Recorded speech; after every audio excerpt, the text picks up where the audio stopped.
there is belief, and then there is skepticism. And between those two lies a vast territory of questions and the unknown. But what if reality is far more complex than we've been willing to perceive?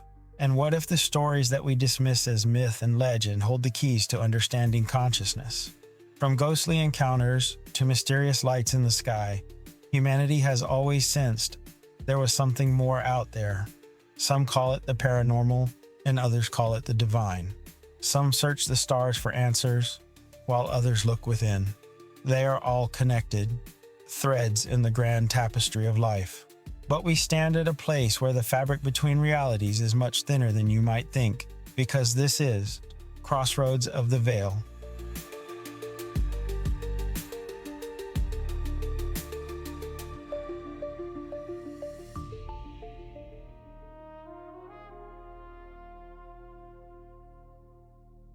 Tonight we turn back the clock. We are going back to a specific moment in time, a hinge point where the rational world we thought we knew began to creak and groan under the weight of something else, something darker, something vast. The year is 1949. Imagine the world as it was then. The Second World War, the greatest conflict in human history, is over. But the peace that followed is a terrified, fragile thing. The globe is split in two. On one side the West, on the other the Soviet bloc. The Cold War has laid its icy fingers on every capital, every military base, every heart. It is a time of deep shadows and blinding light. In the American deserts, scientists are detonating atomic weapons, tearing the fabric of matter itself, unleashing forces that had slumbered since the birth of the universe. In the skies, sleek new jets with swept-back silver wings are screaming through the stratosphere, pushing the boundaries of speed and altitude, flying higher and faster than any human has ever dared.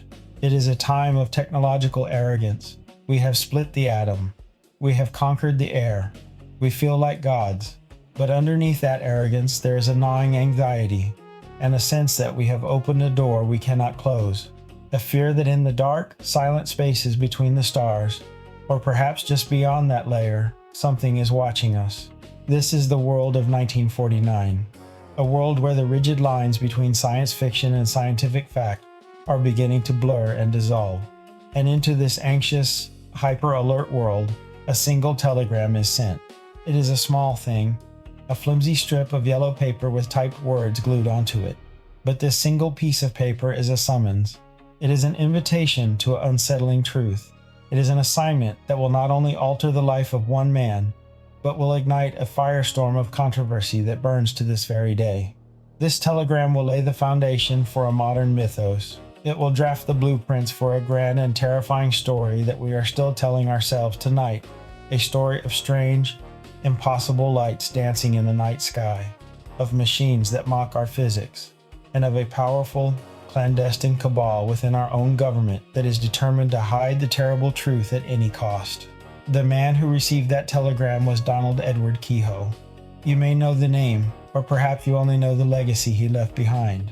But to understand the mystery of the flying saucers, you must understand the man who became their prophet. He was a retired major in the United States Marine Corps, a decorated aviator, a man of discipline, a man of facts, a man who believed in the tangible, hard-edged world of engines, airframes, aerodynamics, and ballistics. He was a man who trusted what he could touch, what he could measure, what he could shoot. By his own account, he was a skeptic, a cynic. He did not believe in ghosts, or goblins, or little green men. But the journey he was about to embark upon would lead him from the hallowed, echoey halls of the Pentagon to the lonely, sweat-stained cockpits of terrified fighter pilots. It would lead him from the dusty archives of forgotten history to the very forefront of a mystery that would consume his life, destroy his career, and shape our entire culture. This is the story of Major Donald Keyhoe, the man who looked up at the sky, saw the impossible, and dared to tell a disbelieving world that the flying saucers are real. The story of Donald Keyhoe's transformation, his metamorphosis from a respected conventional aviation writer into the world's most prominent and controversial ufologist, does not begin with a flash of light in the night sky. It does not begin with a crash in the desert. It begins with the mundane clatter of a telegraph machine. The date is May 9th, 1949. Picture the office. It is a masculine space. It smells of old paper, typewriter ribbon, stale pipe tobacco, and the restless energy of a writer chasing a deadline. Donald Keyhoe is 51 years old. He is a man in the prime of his middle years, settled, established. He picks up the telegram that has just arrived from New York City. He reads it once, then he stops. He adjusts his glasses. He reads it a second time, a furrow deepening in his brow. The message is from a man he knows and respects. Purdy is the editor of True magazine. Now, do not let the name fool you. In 1949, True was not a supermarket tabloid. It was a hugely popular, influential men's publication. It was a magazine of adventure, of war stories, of hunting and fishing, a magazine for men who liked facts. The words on that telegram were a summons, a call to adventure. The telegram read, "Have been investigating flying saucer mystery. First tip, hinted gigantic hoax to cover up official secret. Believe it may have been planted to hide real answer. Looks like terrific story. Can you take over Washington Inn?" Keyhoe would later recall that he walked to his window and looked out over the Potomac River, his mind racing. A gigantic hoax, a planted story to hide the real answer. For a man like Keyhoe, a graduate of the U.S. Naval Academy, a pilot who had flown balloons and airplanes in the Great War, a man who had spent years demystifying the complexities of aviation for the American public, the entire flying saucer phenomenon had been, up to that point, a subject of deep, rolling skepticism. The reports had exploded into the American consciousness 2 years earlier, in the summer of 1947, with private pilot Kenneth Arnold's famous sighting near Mount Rainier. Arnold had seen 9 gleaming objects weaving through the mountains like speedboats on water. The press had coined the term flying saucers. To Keyhoe, the name itself was absurd. Flying saucers. It conjured images of kitchenware zipping through the clouds. It sounded like a joke, a silly season story that had somehow taken on a life of its own, fueled by post-war jitters and an overactive public imagination. He assumed it was mass hysteria, misidentification, people seeing weather balloons, or cloud formations, or the planet Venus, and letting their fears run away with them. But the telegram from Purdy changed the texture of the air in the room. Purdy was not a man prone to flights of fancy. If Ken Purdy thought there was a story, there was a story. And if Purdy thought it was a gigantic hoax covering up an official secret, that smelled like a conspiracy. And Donald Keyhoe knew a thing or two about conspiracies. You see, to truly understand Keyhoe, we have to peel back the layers of his public persona. The public saw Major Keyhoe, the Marine, the officer, the man of rigid discipline. And that was true. That was the cornerstone of his credibility. He was born in Ottumwa, Iowa in 1897, deep in the American heartland. He followed a path of patriotic service, entering the U.S. Naval Academy at Annapolis, graduating in 1919. He was commissioned as a second lieutenant in the Marine Corps. He was part of that first dashing generation of warriors to take combat into the third dimension. He flew wooden wire biplanes. He mastered the complex art of piloting military balloons. He was an elite member of a dangerous fraternity. But in 1922, while stationed on the remote Pacific island of Guam, disaster struck. A night crash, a twisted wreck of canvas and steel. Keyhoe survived, but his arm was severely injured. The injury grounded him, and for a pilot, being grounded is a kind of death. During the long, agonizing recovery, trapped in a body that wouldn't fly, his mind began to soar. He needed an outlet. He began to write. He retired from active duty in 1923 and transitioned into the civilian government, working for the National Geodetic Survey and Department of Commerce. He saw the machinery of Washington from the inside. He saw the slow, grinding gears of federal bureaucracy. In 1927, he became the aide to Charles Lindbergh during his triumphal tour of America. Keyhoe flew ahead of the Spirit of St. Louis, managing the chaos, the crowds, the press. He learned how to manage a narrative. He learned how the public craved a hero and a mystery. But there was another side to Donald Keyhoe, a side that is often forgotten in the history books of ufology, but which is absolutely vital to understanding the man who would later become its champion. Donald Keyhoe was a master of pulp fiction. Between his military service and his UFO crusade, Keyhoe made a living writing for the lurid, exciting, cheap magazines that filled the newsstands of the 1930s. Magazines like Weird Tales, Flying Aces, and Daredevil Aces. And what did he write about? Did he write dry technical manuals about altimeters and fuel mixtures? No, he wrote about the impossible. He created a character named Captain Philip Strange, known as the Brain Devil and the Phantom Ace of G2. Captain Strange was an American intelligence officer in World War I, but he wasn't just a pilot. He possessed ESP telekinesis, strange mental powers. And Captain Strange didn't just fight the Red Baron. He fought giant prehistoric pterodactyls soaring over the trenches of the Western Front. He battled mystic fireballs that danced around Allied fighters.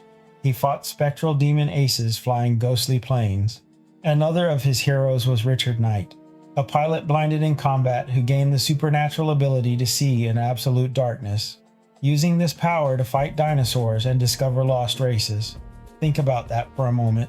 Decades before Kenneth Arnold saw 9 discs over Mount Rainier, Donald Keyhoe was sitting at a typewriter, dreaming up stories about a military intelligence officer investigating strange, paranormal aerial phenomena.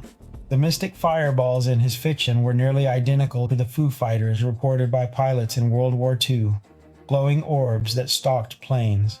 So when Keyhoe received that telegram in 1949, he wasn't just a disinterested technician being reluctantly dragged into a mystery. He was a man whose imagination had been rehearsing for this moment for 20 years.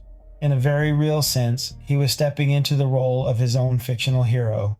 He was becoming Captain Philip Strange. The only difference was that now, the mystery wasn't in a magazine. It was in the sky over Washington. 24 hours after receiving the telegram, Keyhoe was in New York, sitting in Ken Purdy's office. Purdy laid it out. "I've had men on this for 2 months," Purdy said, smoke curling from his cigarette. "I might as well warn you, it's a tough story to crack."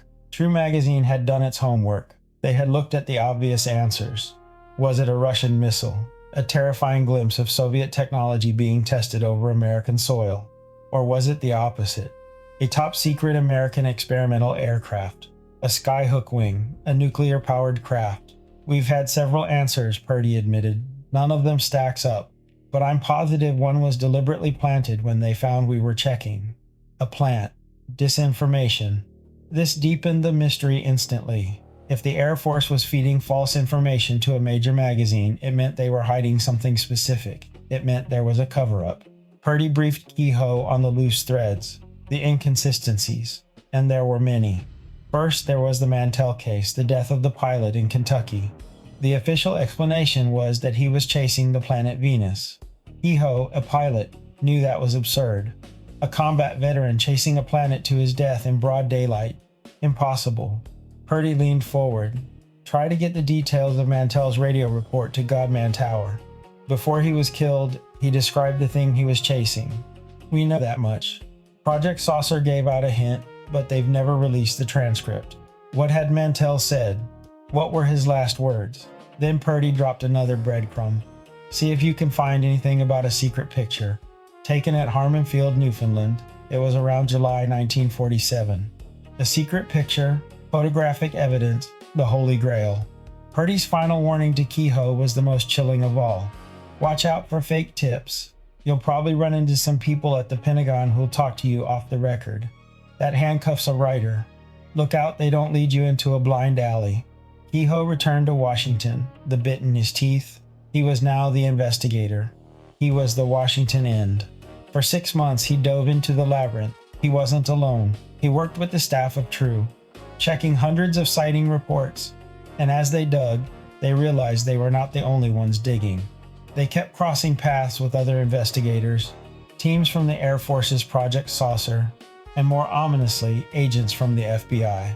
The involvement of the FBI was a massive tell.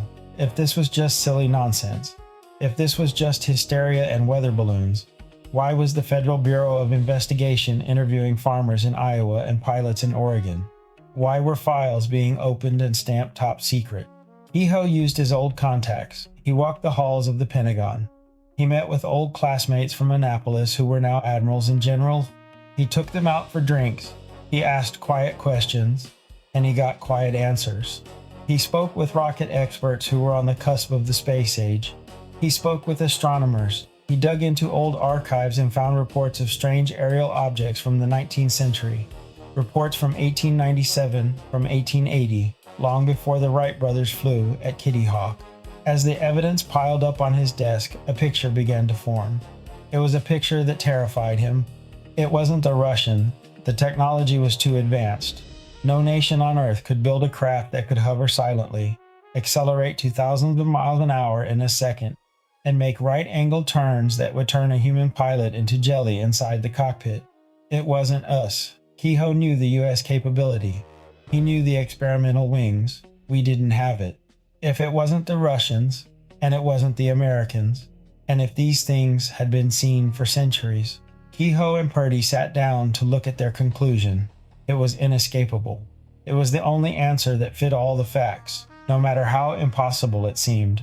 They were real, and they were not from here. Now they had a choice. How do you tell the world that? How do you publish a story that says, we are being watched by extraterrestrials without causing a panic, without being laughed out of the industry? They decided on a strategy. They would publish their conclusion, but they would frame it carefully. They would suggest that perhaps the government wanted the story to come out. They theorized that the Air Force's silence wasn't malicious suppression, but a slow, deliberate program of public acclamation, a way to prepare the public mind for the shock of the century. Keyhoe wrote the article, "The Flying Saucers Are Real." Before they went to press, they did something bold. They told the Air Force what they were going to do. They practically dared the Pentagon to stop them. Crucially, the military made no attempt to block the story. There was no knock on the door, no men in black suits seizing the printing plates. Keyhoe took this silence as permission. He believed he was helping the Air Force break the news. In the January 1950 issue of True, Major Donald Keyhoe dropped the bomb. He wrote, "The Earth has been observed periodically by visitors from another planet. This observation has increased markedly in the past 2 years." He offered only one other possibility, that they were top-secret American devices, but he dismantled that theory in the same breath. The effect was electric. The article was a sensation. It was the most widely read and discussed magazine article in history up to that point. Keyhoe went on the radio. The press wires hummed. The public reaction was overwhelming, but it wasn't panic. It was intense curiosity. It was a demand for answers. Within 24 hours, the Pentagon was deluged. Telegrams, letters, phone calls flooded the switchboards. The American people wanted to know if Major Keyhoe was right, and this is where the trap snapped shut. The Air Force didn't welcome Keyhoe's assistance. They didn't thank him for helping them break the news. They panicked. Apparently fearing that this curiosity would curdle into hysteria, the Air Force issued a hasty, sweeping, categorical denial. They stated that all flying saucer reports, even those made by their own decorated pilots, even those made by generals and admirals, were mistakes. They were misidentifications, hallucinations, and mass hysteria. It was a total rejection of everything Keyhoe had written. It was a slap in the face. They called him a liar, and they called the pilots liars. For a moment it seemed the government had won. They had slammed the lid back onto the box. But Keyhoe was watching. He was watching the public, and he noticed something the Air Force had missed. The public didn't panic. They didn't run into the streets screaming. They read the article, they thought about it, and they waited. And then, 3 days after the denial, the Air Force blinked. Seeing that the country wasn't dissolving into chaos, they shifted their position again. They released a portion of a formerly secret Project Saucer file. It was a quiet, almost reluctant admission, buried in dense bureaucratic language. But Keyhoe found it. The statement read, "It will never be possible to say with certainty that any individual did not see a spaceship, an enemy missile, or other object." It wasn't a confirmation, but it was no longer a denial. It was a crack in the wall, a hairline fracture in the edifice of official secrecy. Keyhoe sat in his office, looking at that statement. He looked at the telegram from Purdy that had started it all. He looked at his notes on the pulp fiction heroes he had created, men who fought secret wars against impossible odds. He realized then that the article in True wasn't the end of the story. It wasn't even the middle. It was the prologue. He had been sent to find a story about a hoax. Instead, he had stumbled upon what he believed was the single greatest secret in human history. And he had found an enemy. Not a monster from space, but a group of men in Washington who believed the truth was too dangerous for the people. The assignment was over, but the crusade was just beginning. Keyhoe picked up his pen. He wasn't writing fiction anymore. He was writing about the future. January 7th, 1948. If you were to stick a pin in the timeline of the UFO phenomenon, marking the exact moment when curiosity turned into fear, it would be here, on a freezing winter afternoon in the rolling hills of Kentucky. The war had been over for nearly 3 years. The American military machine, though shrinking from its wartime peak, was still the most powerful force on the planet. We controlled the seas, we controlled the atom, and we believed, with an almost religious fervor, that we controlled the skies. But on this gray, overcast Wednesday, that belief would be shattered. A decorated combat pilot, flying one of the most lethal fighter planes ever built, would engage an unknown intruder over American soil, and he would lose. This is the story of the death of Captain Thomas Francis Mantell, Jr. It is a story that Donald Keyhoe would return to again and again obsessively. He would pick at it like a scab. He would analyze the flight logs, the weather reports, and the witness statements until he knew the timeline better than his own biography. Because for Keyhoe, the wreckage of Mantell's P-51 Mustang was not just a tragedy, it was a smoking gun. It was the physical debris of a collision between our reality and something else. To understand why Keyhoe risked his reputation on this specific case, we must stand where the witnesses stood. We must look up at the sky through their eyes. It began at 1:15 p.m. The phone rang at the MP station at Fort Knox. It was the Kentucky State Police. The officer on the line sounded rattled. He reported that calls were flooding in from the town of Madisonville, about 90 miles to the south. Citizens were standing in the streets, pointing at the sky. They weren't looking at a cloud, or a plane, or a weather balloon. They were looking at a monster. Reports described a circular object, glowing white, moving silently westward. But it wasn't just the shape that frightened them. It was the size. Witnesses struggled to find words to convey the scale of it. It was huge. It was vast. 15 minutes later, the object had covered the distance to Godman Air Force Base just outside Fort Knox. In the control tower, the atmosphere shifted from routine boredom to electric tension. The base commander, Colonel Guy Hicks, rushed to the tower. Hicks was a career officer, a man not given to flights of fancy. He grabbed a pair of high-powered binoculars and scanned the southern horizon. He didn't have to search long. There it was. Hicks and his executive officer, along with several other officers in the tower, stared in disbelief. The object was stationary now, hovering arrogantly in the sky south of the base. Through the binoculars, it was terrifyingly distinct. It was an umbrella-shaped object, or perhaps a disc seen at an angle. It pulsed with an intermittent red glow, a rhythmic heartbeat of light that suggested a powerful artificial energy source. Colonel Hicks later admitted he was baffled. This wasn't an aircraft or a balloon. It was something that defied his entire professional understanding of aerial objects. It was simply sitting there, watching. At 2:45 p.m., the drone of piston engines cut through the heavy air. A flight of 4 F-51 Mustangs, the legendary fighters of the Second World War, was approaching Godman Field on a routine ferrying mission from Marietta, Georgia. They were led by Captain Thomas Mantell. Mantell was 25 years old. He was handsome, skilled, and experienced. He had flown C-47S over Normandy on D-Day. He had earned the Distinguished Flying Cross. He was a serious pilot, a man who knew the limits of his machine and himself. He was about to be tested on both. The tower radioed the flight. Army Flight 3855, this is Godman Tower. We have an object south of the field. Can you investigate? One of the planes was low on fuel and requested permission to land. Mantell, however, accepted the task. He banked his fighter, the Rolls-Royce Merlin engine roaring as he pushed the throttle forward. Two of his wingmen, Lieutenants Hendricks and Clements, fell into formation behind him. They began a steep, spiraling climb, hunting the intruder. Keyhoe, sitting in his office years later, would pore over the transcripts of what happened next. or rather the fragments of transcripts that the Air Force allowed to see the light of day. As the Mustangs clawed for altitude, piercing the cloud layer, the men in the tower waited. The radio crackled. It was Mantell. "I see the object," he said. His voice was tight. "It is traveling at about half my speed." Then a moment later, it appears to be a metallic object. Keyhoe circled that word in his notes. Metallic. Not a cloud, not a reflection. Metal. Solid. Artificial. And then came the phrase that would haunt the Air Force for decades. The phrase that Keyhoe would wield like a weapon. It is tremendous in size. Tremendous. Pilots are trained to estimate size and distance. They know what a B-29 looks like at 5 miles. They know what a weather balloon looks like at 20,000 feet. Mantell was looking at something that broke his scale of reference. The object began to climb. It didn't just drift upward, it accelerated.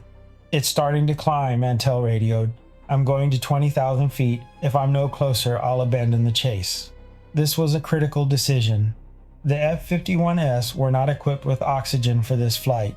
Mantell knew the regulations. He knew the physiology of the human body. Above 15,000 feet, the air gets thin.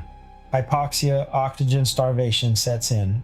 It starts with a sense of euphoria, a drunkenness, followed by tunnel vision, loss of coordination, and finally, unconsciousness. Mantell was setting a hard limit, 20,000 feet, the danger zone.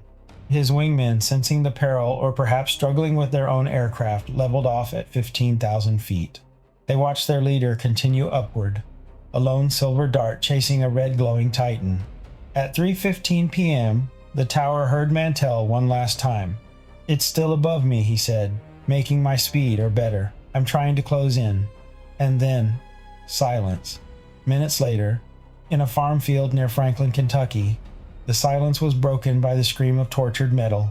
The F-51, falling in a tight, high-speed spiral, disintegrated before it even hit the ground. The wings were sheared off, and the tail section snapped. The fuselage slammed into the earth, scattering wreckage over a mile-wide area. Captain Thomas Mantell was still inside. His watch had stopped at 3:18 p.m. The Air Force immediately clamped a lid on the incident. Project Saucer, the investigative body Keyhoe would later expose, swung into action. They collected the wreckage, they interviewed the witnesses, and they began to construct a narrative. When Keyhoe began his investigation for True Magazine, the Mantell case was the first wall he hit. The official explanations were a mess of contradictions, shifting like sand under his feet. Explanation number 1. The planet Venus. This was the theory pushed by the Air Force public relations officers, and famously cited in the Saturday Evening Post debunking article. The theory was that Mantell, disoriented and perhaps a bit excitable, had seen the planet Venus shining in the daytime sky. He had mistaken it for a spacecraft and chased it until he passed out from lack of oxygen. Keyhoe, a veteran pilot, looked at this theory and laughed, a bitter, angry laugh. He checked the astronomical charts for January 7, 1948. Venus was in the sky that day, but it was dim. It was less than half its full brightness. To see it in the daylight, he would need to know exactly where to look, and even then, it would be a tiny pinprick of light. Keyhoe tried to put himself in Mantell's cockpit, a combat veteran, a man who had flown hundreds of hours. Was it plausible that such a man would mistake a tiny star point for a tremendous metallic object? Would Colonel Hicks, watching from the tower with binoculars, describe the planet Venus as a red glowing cone that hovered and maneuvered? Would hundreds of people in Madisonville describe a pinprick of light as huge? The Venus explanation was an insult. It relied on the assumption that everyone involved, the pilot, the commanders, and the civilians, were all idiots. It was a desperate attempt to fit a square peg into a round hole, because the round hole was the only one the Air Force was willing to acknowledge. Even the Air Force eventually realized how stupid this sounded. In a later classified report that Keyhoe managed to access, Project Saucer admitted that the azimuth and elevation of the object did not match Venus. They quietly dropped the theory, but the damage was done. They had shown their hand. They were willing to grasp at straws. Explanation number 2, the weather balloon. When Venus failed to hold water, the skeptics pivoted. It was a balloon, specifically a skyhook balloon, a large secret Navy research balloon used to study cosmic rays. These balloons were huge, translucent plastic bags that could reach very high altitudes. At first glance, this seemed more plausible. A skyhook balloon is big, it can reflect the sun. It might look strange to a pilot who had never seen one. But Keyhoe went to work on the physics of the encounter. He looked at the wind speeds. For a balloon to travel from Madisonville to Godman Field in the time reported, it would have had to be riding a jet stream wind of nearly 180 miles per hour.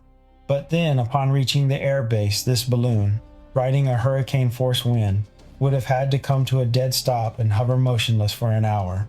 And then, when Mantell approached, it would have had to accelerate again, climbing at speeds matching a World War II fighter plane at full throttle. Keyhoe talked to balloon pilots. He talked to meteorologists. Balloons drift. They do not hover in 180 miles per hour winds. They do not outrun fighter planes in a climb. Furthermore, Keyhoe tracked down the launch records. There were no skyhook balloons launched that day that could account for the sighting. The Navy checked their files. The Air Force checked theirs. There was no balloon. So, if it wasn't Venus, and it wasn't a balloon, what was it? Keyhoe returned to the transcript, the one the Air Force wouldn't release in full. He spoke to officers off the record. He pieced together the fragments. Keyhoe realized that the size of the object was the critical clue. He did the math. The object was seen simultaneously by people in towns 175 miles apart. This is simple triangulation. For an object to be visible from that distance, it had to be at an incredible altitude, likely over 30 miles high, on the edge of space. And for an object at that altitude to appear huge to the naked eye on the ground, it had to be enormous. Keyhoe consulted with engineers. They ran the numbers. To be visible as a distinct shape from that height, the object would have to be thousands of feet in diameter. Thousands of feet. In 1948, the largest aircraft in the world was the B-36 Peacemaker bomber. It had a wingspan of 230 feet. The object Mantell chased was bigger than an aircraft carrier. It was a flying city. This realization hit Keyhoe like a physical blow. It ruled out everything. It ruled out the Russian. The Soviets were struggling to copy the B-29. They couldn't build a flying city that hovered at 100,000 feet. It ruled out the Americans. Keyhoe knew the budget. He knew the technology. We were building jets, yes. We were experimenting with rockets, yes. But a craft of that magnitude, silent, capable of hovering and then accelerating to supersonic speeds. If we had that technology, we wouldn't be flying propeller-driven P-51S. We would own the world. The process of elimination left only one possibility. Keyhoe sat in his study, surrounded by notes, the smoke from his pipe curling into the air. He looked at the photo of Mantell he had clipped from a newspaper. A young man, smiling, confident, a man who had survived World War II only to be swatted out of the sky by something he couldn't comprehend. The Air Force claimed Mantell blacked out from anoxia, lack of oxygen, and the plane spiraled out of control, tearing itself apart due to excessive speed. It was a neat, tidy explanation. Pilot error, tragic but explainable. But Keyhoe talked to engineers about the P-51. The Mustang was a sturdy bird. It was built to dive. It was built to take punishment. For it to disintegrate in midair required catastrophic structural failure, usually caused by pulling out of a dive too hard. Would an unconscious pilot pull out of a dive? Or was there another answer? Keyhoe found rumors circulating in the pilot community. Dark whispers. Some said the wreckage was riddled with microscopic holes. Others said it was magnetized. Some said Mantell's body showed no blood, as if he had been killed by a concussion wave. Keyhoe couldn't prove the rumors, but he could look at the behavior of the object. It sat there. It watched. When approached, it accelerated. It maintained a distance. It controlled the engagement. And when Mantell got too close, he died. Keyhoe began to see a pattern. This wasn't a passive observation. This was a demonstration of superiority. The Mantell case changed Keyhoe. It stripped away the last vestiges of his belief that this could be a misunderstanding. He realized that the Air Force wasn't just hiding a secret weapon, they were hiding their own helplessness. Imagine being a general in the United States Air Force in 1948. You have just won the biggest war in history. You have the atomic bomb. You are the masters of the earth. And then, a metallic mountain floats over your base. You send your best pilot up to intercept it, and the object swats him aside like a gnat. You are powerless. You cannot catch it. You cannot shoot it down. You cannot even understand what makes it fly. What do? Do you tell the public? Do you tell the taxpayers that their expensive Air Force is helpless against an intruder that can hover over Fort Knox with impunity? No, you lie. You say it was Venus. You say it was a balloon. You say the pilot made a mistake. You bury the transcripts. You classify reports. You create Project Saucer not to find the truth, but to bury it. Keyhoe saw the cover-up not as a malicious act against the people, but as a desperate reflex of a military hierarchy that had lost control of the situation. They were scared. And if they were scared, Keyhoe reasoned, the public had a right to know why. The death of Thomas Mantell was the catalyst. It was the blood sacrifice that consecrated Keyhoe's mission. He wasn't just writing a story for True magazine anymore. He was investigating a homicide where the suspect was from another world and the police were covering up the evidence. As 1949 wore on, Keyhoe took this dark realization and began to structure his argument for the True article. He realized he couldn't just scream aliens. He had to lead the reader there step by step, just as he had been led. He had to use logic. He had to use the Air Force's own data against them. He would take the Mantell case, the Chills-Whitted sighting, a cigar-shaped craft, the Gorman dogfight. He would take these unexplained cases and stack them up. He would show that the Venus answer was a lie. He would show that the balloon answer was a physical impossibility. He would force the reader into the same corner he was in. If it's not nature and it's not man, then what is it? Keyhoe was ready to drop the bomb. He typed out the draft of his article. He titled it simply, starkly, "The Flying Saucers Are Real." He sent it to Ken Purdy. Purdy read it and knew they had something explosive. But before they went to print, they had to be sure. They had to be sure they weren't walking into a trap. Was it remotely possible that this was a U.S. secret weapon? That Mantell had accidentally stumbled upon a test flight of some super-secret anti-gravity craft? Keyhoe checked his sources again. He talked to the engineers. He talked to the designers. If we had this, one engineer told him, we wouldn't be building rockets. Wouldn't be building jets. This technology would make everything we have obsolete overnight. And if it was ours, why kill Mantell? Why not radio him to peel off? Why let a good pilot die to protect a secret test? No, it wasn't ours. Keyhoe felt the weight of the conclusion. He was about to tell the world that we are not alone, that the earth is a fishbowl, and eyes are pressing against the glass. He wondered how the public would react. Would there be panic? Would there be religious upheaval? Or would there be a strange sense of relief, a validation of the feeling that so many people had, that the world had become too strange to be explained by the old rules? The article was scheduled for the January 1950, issue 152. It would hit the newsstands in late December 1949. Donald Keyhoe waited. The fuse was lit, and the silence was about to be shattered. But as he waited, he couldn't shake the image of Thomas Mantell, climbing higher and higher into the thinning air, his eyes locked on the red glow of the impossible, radioing back to a world that was too small to understand what he was seeing. It is tremendous in size. Mantell was the first casualty of an undeclared war, a war over information, a war over reality itself. And Donald Keyhoe was about to fire the first shot in retaliation. It was a time bomb ticking away the final seconds of 1949. December the 26th, 1949. The magazine hit the stands. The cover was bold, lurid, impossible to ignore. True magazine was not a fringe publication. It was a powerhouse. It was read by millions of men, veterans, fathers, workers. It was trusted.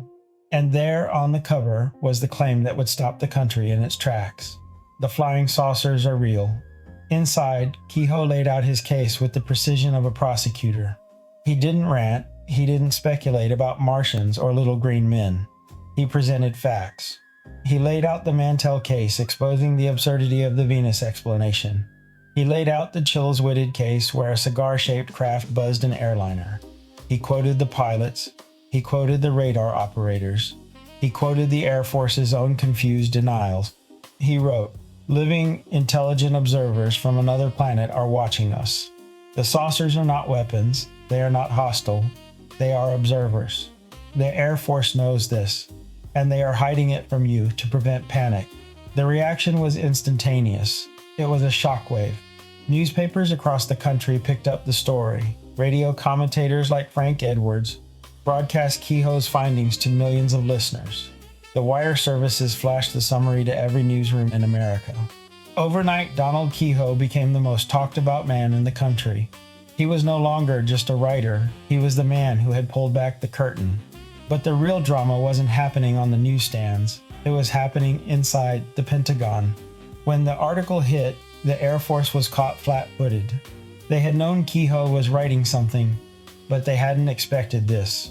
They hadn't expected a detailed, factual dismantling of their cover-up. Panic set in. Real, palpable panic. You have to understand the mindset of the military in 1950. They were the guardians of the atomic secret. They were the shield against communism. They believed deeply and truly that they were the only ones who could handle the truth. They believed that the public was a fragile, hysterical mob that would stampede at the first sign of the unknown. They remembered the Orson Welles broadcast of 1938. They remembered how a radio play about Martians had sent people fleeing into the hills of New Jersey. They were terrified that Keyhoe's article would trigger the same reaction on a national scale. The phones at the Pentagon began to ring, and they didn't stop.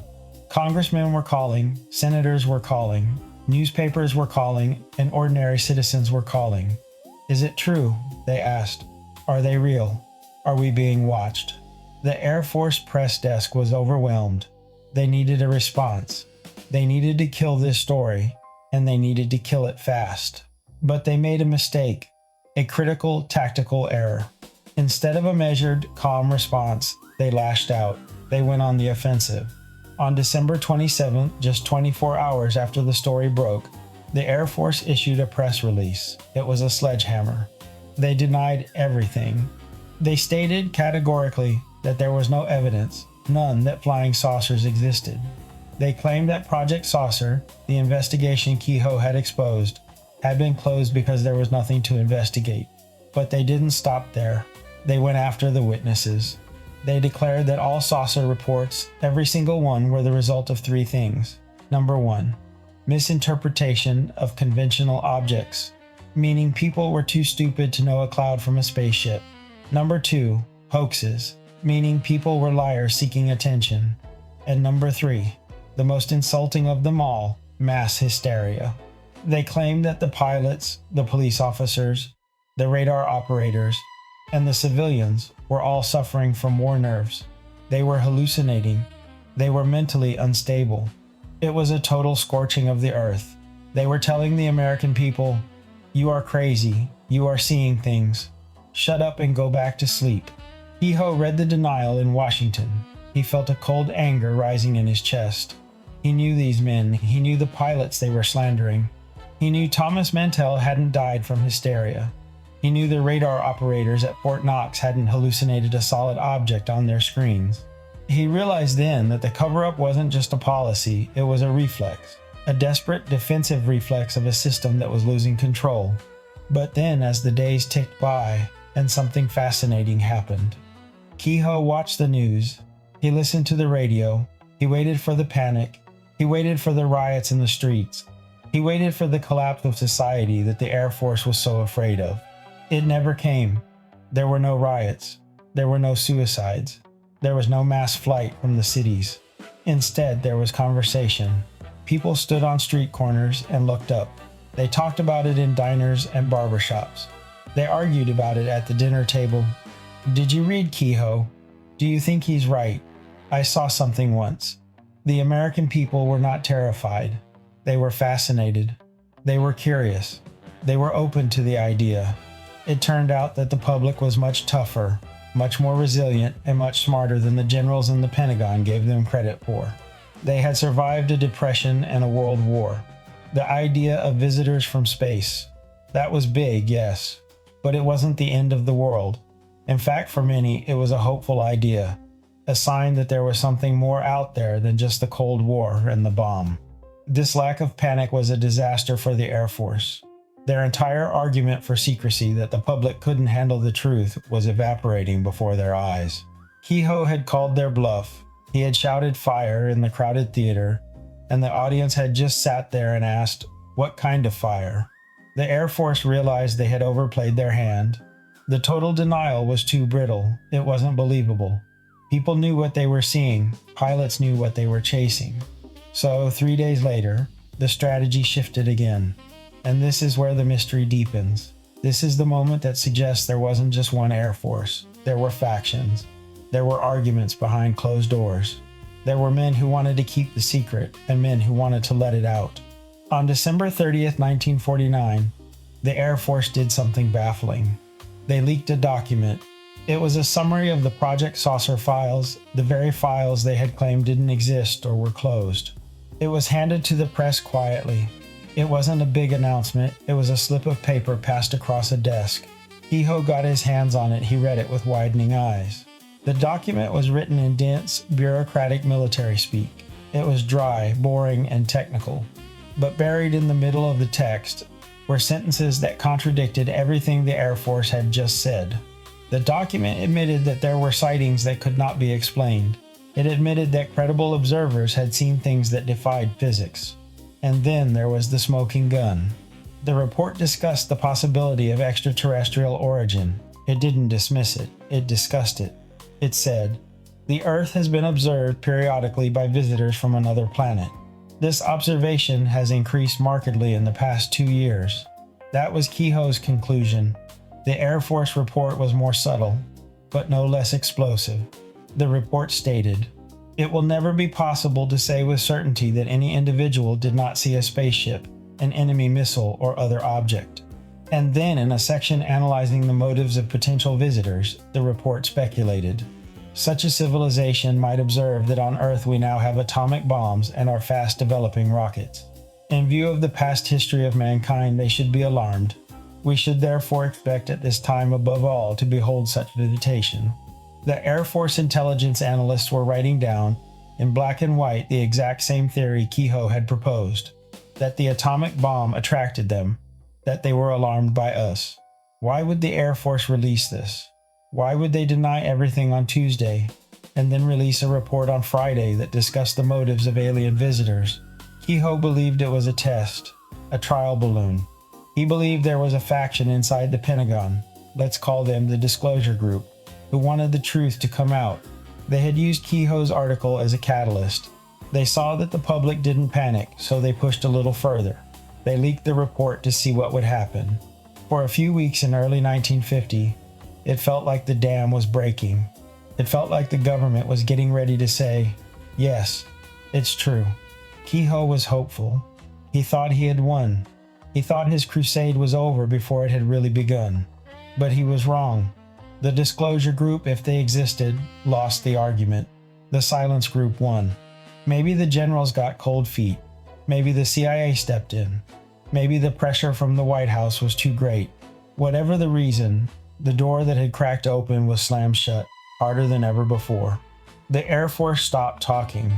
Project Saucer was officially disbanded, though in reality it just changed names and went deeper underground. The order went out to all bases. Silence. Pilots were told that discussing UFO sightings was a court-martial offense. Airline companies were pressured to gag their crews. The press was told that the subject was dead. The iron curtain of secrecy descended, and Donald Keyhoe was left standing on the outside. He had seen the truth. He had held it in his hands. He had seen the public accept it, and then he had seen it snatched away. This betrayal changed him. Before 1950, Keyhoe was a reporter. He was looking for a story. After 1950, he was a crusader. He was a man at war. He realized that the enemy wasn't the saucers. The saucers were just machines. The enemy was the secrecy. The enemy was the small group of men who had decided they owned the truth. He realized that this wasn't just about flying saucers anymore. It was about democracy. It was about the right of the people to know what was happening in their own skies. Keyhoe went back to his typewriter. He had a new mission. He wasn't just going to report the sightings. He was going to expose the Silence Group. He was going to tear down the wall brick by brick. He began to cultivate sources deep within the military, men who were angry about the censorship, men who had seen things they couldn't explain and were told to shut up. These men became his deep throats. They met him in diners. They called him from payphones. They sent him brown envelopes with no return address. They told him about the radar tracking that the public never heard about. They told him about the intercepts where jets were outrun by glowing orbs. They told him about the near collisions with airliners. And they told him about the fear inside the Pentagon, the confusion, the fact that the Air Force didn't have a handle on this either. Keyhoe took all of this and began to write his first book. He expanded the article. He added the new cases. He added the analysis of the Project Saucer leak. He titled the book The Flying Saucers Are Real. It was published later in 1950. It sold 500,000 copies in paperback. It was everywhere. Keyhoe went on the road. He debated debunkers. He faced down skeptics. He became the voice of the believers. But as his fame grew, so did the danger. He was poking a sleeping dragon.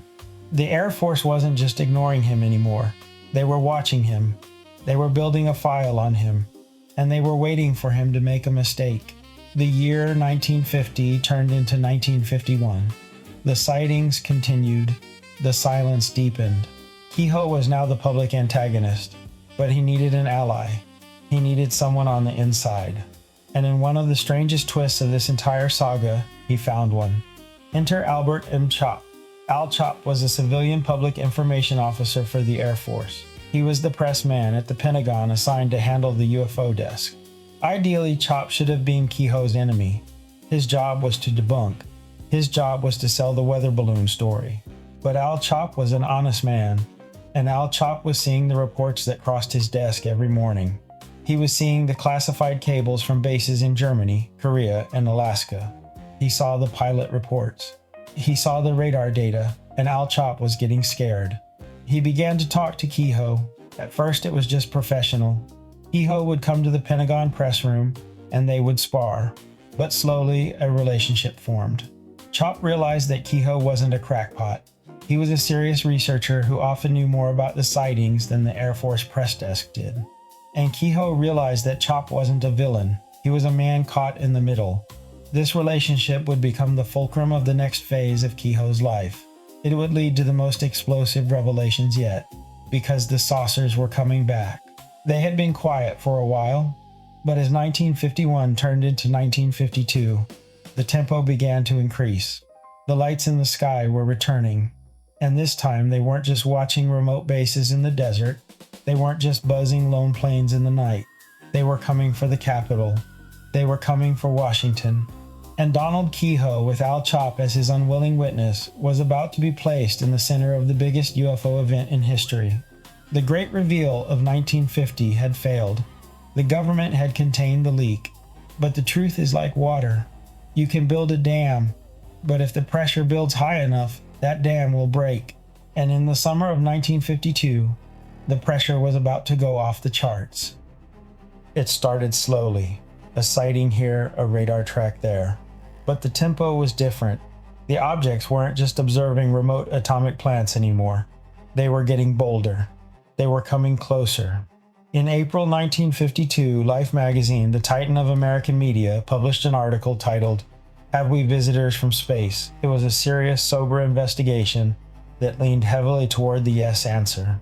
It was a crack in the media blackout, and it terrified the Pentagon. It meant the subject was back on the dinner table. Keyhoe sensed it. The energy was shifting. He began working on a new book, Flying Saucers from Outer Space. He was gathering the new cases, the ones the Air Force was trying to bury.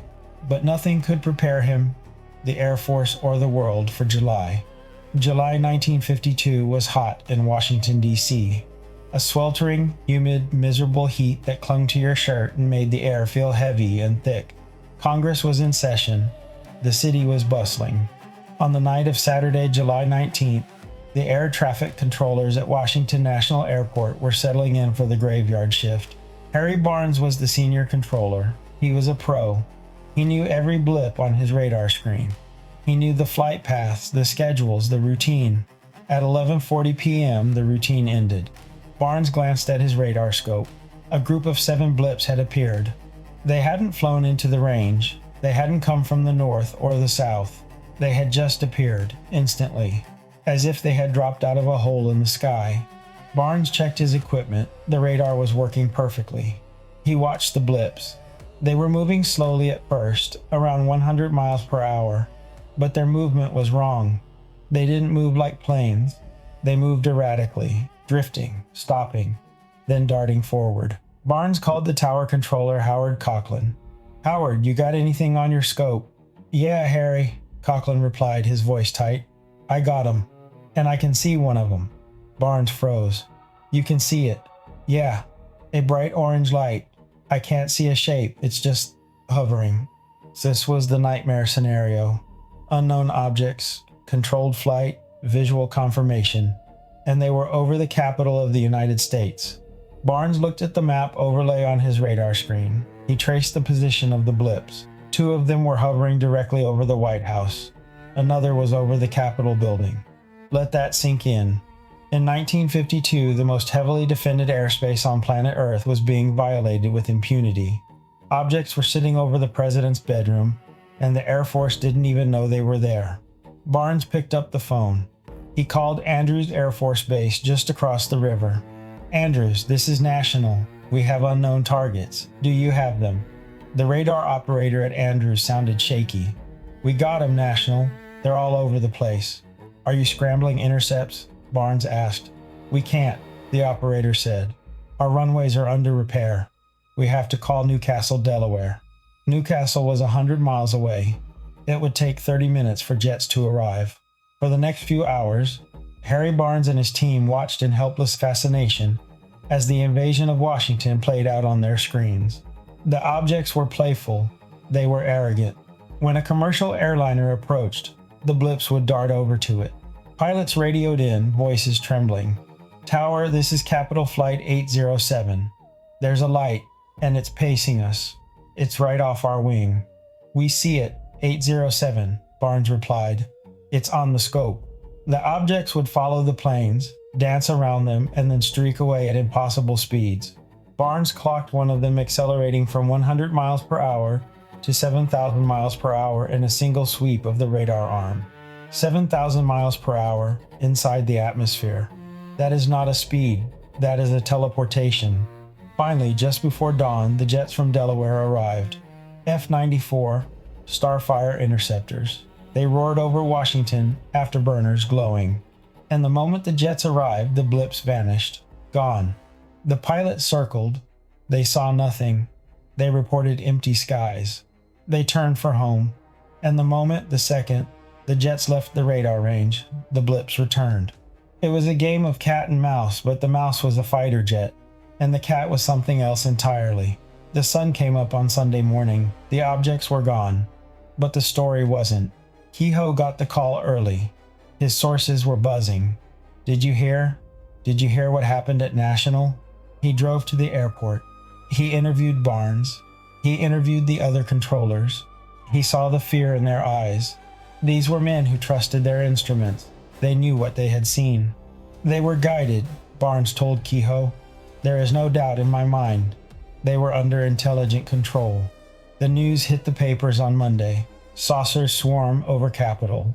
The silence group was in chaos. They couldn't hide this. It had happened in the middle of a city. Thousands of people had seen the lights. The radar operators were talking to the press. The Air Force issued a weak statement. They suggested it might be radar anomalies, temperature inversions, but they knew it was a lie. Radar anomalies don't pace airliners. Mirages don't fly over the White House. And then the unthinkable happened. They came back. The following Saturday night, July 26, 1952. The heat wave had broken, but the tension was higher than ever. At 8:15 p.m., the blips reappeared on Harry Barnes' scope. This time the Air Force was ready, or so they thought.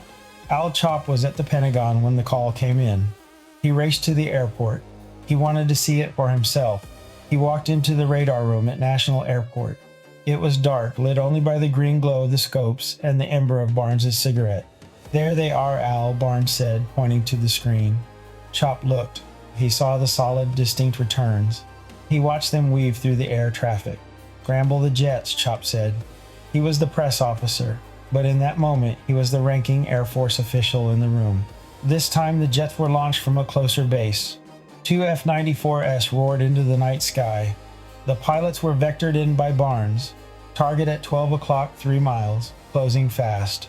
One of the pilots, Lieutenant William Patterson, radioed back. "I see them. I see the lights." He pushed his throttle. He closed the distance. And then, the hunters became the hunted. On the radar screen, Barnes and Chop watched with horror as the blip surrounding the single blip of the jet fighter swarmed. "They're all around me," Patterson screamed over the radio. "What do I do? There's no shooting background. They're closing in." Imagine the scene in that darkened room. The professional calm of the controller shattered by the terror in the pilot's voice. Al Chop, the man whose job was to tell the public that saucers didn't exist, standing there watching an Air Force fighter jet being surrounded by them. For a few seconds, it looked like the end. It looked like the first dogfight of an interplanetary war. And then, just as quickly as they had swarmed, the objects peeled off. They shot away into the dark, leaving the shaken pilot alone in the sky. Other pilots saw them that night. Some chased them. One pilot saw a light hover, then accelerate away so fast his eyes couldn't track it. By dawn, it was over. The Washington flap had ended. But the battle for the narrative was just beginning. Monday morning, July 28th. The Pentagon was a fortress under siege. The newspapers were screaming. Jets chased saucers over D.C. Interceptors ordered to shoot down mystery craft. The public wasn't panicking in the streets, but they were demanding answers. President Truman called for a briefing. The phone lines were melting. The Air Force realized they had lost control. The cover-up was cracking. They needed a new strategy.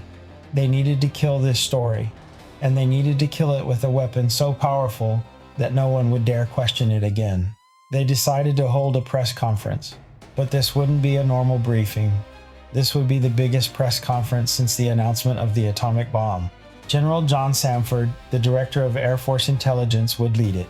He was a smooth, intelligent, articulate man, the perfect face for the cover-up. Keyhoe was there. He sat in the crowded room, surrounded by reporters, flashbulbs popping. He watched Samford walk to the podium. Samford didn't look rattled. He looked calm. He looked authoritative. He began to speak, and what he said was a masterclass in obfuscation. He admitted that the reports were credible. He admitted that they came from honest people. But then he deployed the weapon, temperature inversion. He explained, in long-winding scientific-sounding sentences, that under certain weather conditions, layers of warm air can trap radar waves, bending them back to the ground, causing them to pick up trucks or buildings and make them look like flying objects on the screen. He smiled. He suggested that the lights people saw were just stars twinkling through the humid haze. He dismissed the visual confirmations by the pilots. He dismissed the fact that the objects maneuvered intelligently. He dismissed the fact that they had paced airplanes. He waved his hand and turned the most dramatic UFO event in history into a weather report. Keyhoe sat there stunned. He knew about temperature inversions. He knew what they looked like on radar. They looked like fuzzy, stationary blobs. They didn't fly in formation. They didn't outrun jets. They didn't surround fighter planes. Harry Barnes knew it too. The radar operators knew it. They had told the press, "We know what inversion looks like. This wasn't it." But Samford ignored them. He spoke with the weight of the United States military behind him, and the press bought it. Or at least they printed it. It was the official explanation. It was safe. It ended the crisis. "Saucers just hot air," the headlines read the next day. Keyhoe walked out of the Pentagon that afternoon feeling a heavy weight in his chest. He realized that he had underestimated the enemy. They were not just hiding files anymore. They were actively creating a new reality. They were gaslighting the entire nation. They were willing to look into the camera and tell the American people that their eyes were lying, that their pilots were incompetent and the radar was broken. They were willing to do anything to keep the secret. But in that moment of defeat, Keyhoe found a new resolve. He realized that he couldn't just report the facts. Facts weren't enough against a machine like this. He had to fight back. He had to become more than a writer. He had to become an activist, a leader. He looked at Al Chop, who had sat silently through the press conference, his face pale. Keyhoe knew that Chop had seen the truth on the radar scope. He knew that Chop was shaken, and he knew that Chop was now an ally inside the belly of the beast. The great reveal of 1950 had been a trial balloon. The Washington flap of 1952 was a battle, and the Air Force had brought out the heavy artillery. But the war was far from over. Keyhoe went home, he sat at his typewriter, and he began to write a new book, Flying Saucers from Outer Space. In it, he would use the official Air Force reports, the ones Al Chop had quietly slipped him. He would use the Pentagon's own data to prove that Sanford was lying. He would weaponize the truth. 1953. The honeymoon was over. The group inside the Pentagon had regrouped. They had looked at the chaos of the Washington flap, the jets chasing lights over the Capitol, the headlines screaming invasion, and they had made a cold calculation. They decided that openness was a failure. They decided that educating the public was too dangerous. They decided that from now on, the official policy of the United States Air Force regarding unidentified flying objects would be simple, brutal, and absolute. Deny, debunk, silence.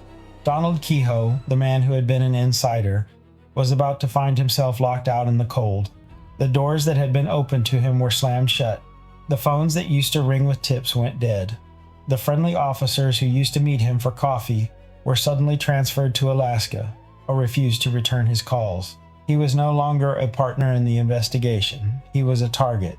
This is the story of the era of how the government built a machine to kill a question.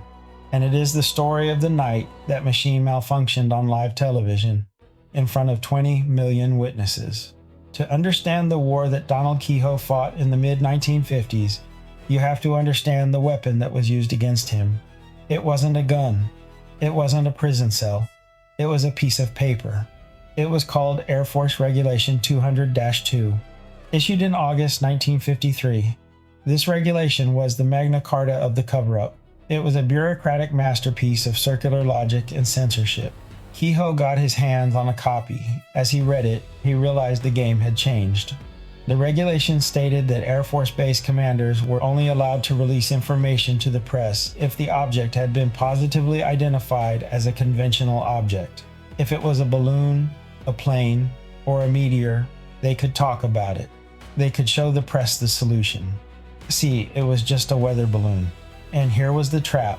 If the object remained unidentified, if it was a metallic disc speeding at 5,000 miles per hour, the regulation forbade any public discussion. It classified these unknowns. It stated that they were to be analyzed for scientific or technical intelligence implications. Therefore, by definition, they were military secrets. Do you see the beauty of the trap? If a sighting was solved, it was news. Look, we solved it.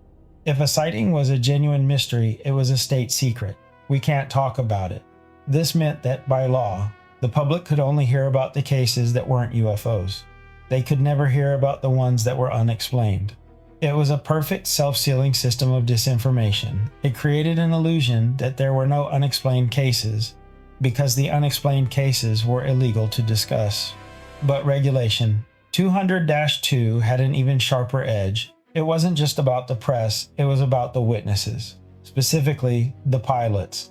Keyhoe began to receive disturbing reports from his network. Commercial airline pilots, men with mortgages, pensions, and careers, were being pulled aside by their company executives. They were told quietly but firmly that reporting a UFO was a career-ending move. The airlines, heavily regulated by the government and dependent on Air Force contracts for mail-in routes, were under pressure. They were told that silly saucer stories were bad for business and they scared the passengers. So the word went down. If you see something, say nothing. Keyhoe interviewed a captain for a major airline. Let's call him Captain X. This man had seen a glowing red disc pace his DC-6 for 20 minutes over the Midwest. He wanted to report it. He wanted to talk to the press. But his flight manager had called him in. "Captain," he said, "we respect your record, but if you go public with this, we'll have to question your medical fitness. A man who sees little green men might not be fit to fly a passenger jet." The threat was implicit: grounded, pension gone, and reputation destroyed. Captain X stayed silent, but he told Keyhoe. Military pilots faced an even starker reality. Keyhoe learned of a new order called Joint Army-Navy Air Force Publication 146, and it carried the weight of martial law. It listed unidentified flying objects in the same category as enemy missiles or invading fleets. It made reporting them mandatory for military personnel, but it also carried a severe penalty for leaking those reports to the public. Under the Espionage Act, a pilot who talked to a reporter about a UFO sighting could be fined $10,000 and sent to prison for 10 years. 10 years in Leavenworth for talking about a light in the sky. It severed the flow of information at the source. It turned patriots into criminals if they dared to speak the truth. Keyhoe was enraged.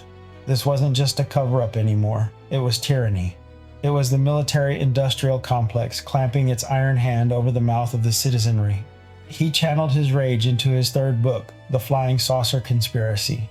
Published in 1955, it was an angry, biting, relentless attack on the Silence Group. The tone had shifted. Keyhoe wasn't the polite investigator anymore. He was the accuser. He named names. He cited regulation. He published the accounts of the silenced pilots, protecting their identities but exposing their stories. He argued that this secrecy was illegal, that the Air Force had no right to hide phenomena that belonged to the world, that the American people paid for the radar, paid for the jets, and paid the salaries of the generals who were lying to them. The book was a sensation, but it also marked Keyhoe as a dangerous radical in the eyes of the establishment. The FBI opened a file on him. The CIA monitored his activities. He was labeled a troublemaker, a sensationalist, a man to be marginalized. But Keyhoe wouldn't be marginalized. He had a weapon of his own: the media. Despite the pressure, the press still loved a good story. And Keyhoe was great. He was articulate, intense, and credible. He began to appear on radio and television, challenging the Air Force to debate him. The Air Force usually declined. They knew that in a fair fight, Keyhoe had the facts. But in January of 1958, the conflict came to a head. It happened on live television, on one of the most respected programs in America. The show was the Armstrong Circle Theater. It was a CBS docudrama series, a prestigious, serious program that dramatized true stories. They decided to do an episode on UFOs, Enigma of the Skies. They invited Donald Keyhoe to appear as a guest expert. This was the big time. Millions of viewers, a national platform. But there was a catch. The Air Force was also invited, and the Air Force demanded script approval. The weeks leading up to the broadcast were a nightmare of negotiation and censorship. The CBS scriptwriters would write a scene based on a true UFO case. The Air Force censors would redline it. You can't say that. That case is classified. That pilot was mistaken. They watered it down. They removed the best evidence. They tried to turn the program into a puff piece for the Air Force's Project Blue Book, which was by then little more than a public relations debunking operation. Keyhoe fought them. He argued for every line. He threatened to walk. Finally, a compromise was reached. Keyhoe would be allowed to appear live at the end of the show. He would have a short segment to state his case, but the script for his segment was strictly controlled. Every word was vetted. He was told exactly what he could say, and more importantly, what he could not say. He agreed. He signed the papers. But Donald Keyhoe was a Marine, and Marines don't like being told what to do by bureaucrats. He had a secret. He had received information, reliable information from his sources on Capitol Hill, that a Senate committee was quietly looking into the UFO problem, that there was a push for open hearings. This was the Holy Grail, congressional hearings. If Congress got involved, the Air Force couldn't hide behind national security. They would have to testify under oath. Keyhoe knew the Air Force was terrified of this. He knew they were desperate to keep the Senate investigation secret until they could kill it. So he made a decision. He was going to go rogue. January 22nd, 1958, CBS Studios, New York. The broadcast begins. It is a black and white window into the anxieties of the age. Actors reenact sightings. Narrators speak in grave tones. In the control booth, the Air Force representatives are watching like hawks. They have the script in front of them. They are following every word. Donald Keyhoe sits on the set. He is wearing a suit. He looks tired, but his eyes are sharp. He is 60 years old now, a veteran of a decade of information warfare. The host turns to him. The red light on the camera glows.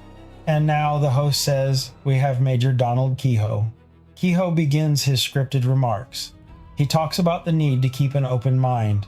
He talks about the credibility of the witnesses. He is following the rules. But then he shifts in his chair. He looks away from the teleprompter. He looks directly into the lens of the camera, directly into the living rooms of 20 million Americans. He takes a breath. "And now," Keyhoe says, departing from the script, "I'm going to reveal something that has never been disclosed before." In the control booth, the mood shifts instantly from boredom to panic. The Air Force liaison leans forward. That's not in the script. Keyhoe continues, his voice rising with urgency. "For the last 6 months, we have been working with the Senate committee investigating official secrecy on UFOs." "Cut it," someone yells in the booth. Keyhoe presses on. "If open hearings are held, it will prove to the American people." "Cut the audio now." The director hits the button. On 20 million television sets, Donald Keyhoe's lips are moving. He is speaking with passion. He is gesturing. He is telling the country the truth, but no sound is coming out. The silence lasts only for seconds, but it feels like hours, and it is a deafening silence. Then the network cuts away. A commercial, a station identification, anything to get that man off the screen. When the audio returns, Keyhoe is gone. The show wraps up with awkward platitudes, but the damage was done. In fact, Keyhoe had achieved a victory greater than any speech could have provided. By silencing him, the Air Force had just proved his point. If UFOs were just weather balloons, if they were just swamp gas, if there was nothing to hide, then why cut the microphone? Why censor a man on live TV? The switchboard at CBS lit up. People were furious. They were terrified. They had seen the censorship with their own eyes. The Armstrong Circle Theater incident became a legend. It was the smoking gun of the conspiracy. It proved that the silence group wasn't just a theory in Keyhoe's books. It was real. It was in the control booth. It had its hand on the switch. Keyhoe walked out of the studio that night, a hero to the believers. He had stood up to the Goliath. He had taken the censor's blade and grabbed it by the handle. But he also knew that the war had entered a new, dangerous phase. The Air Force was no longer just denying the saucers. They were actively suppressing the people who talked about them.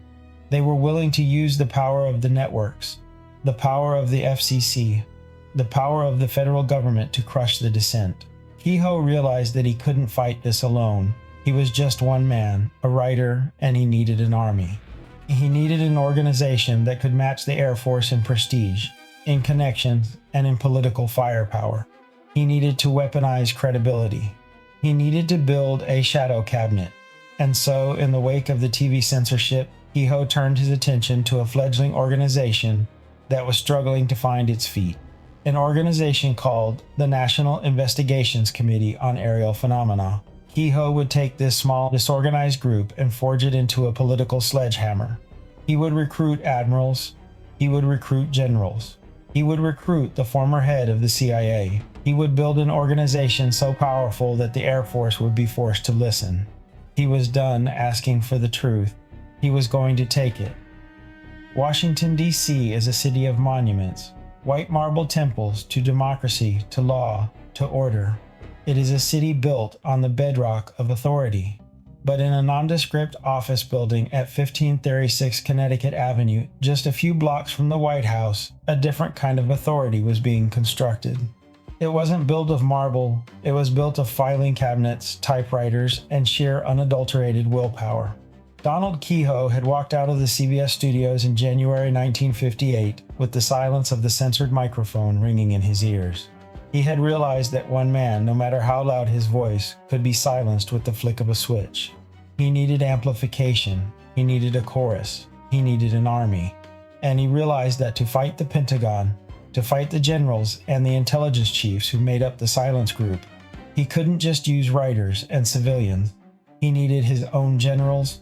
He needed his own spies. He needed to build a government in exile, a shadow cabinet. This is the story of the rise of the National Investigations Committee on Aerial Phenomena.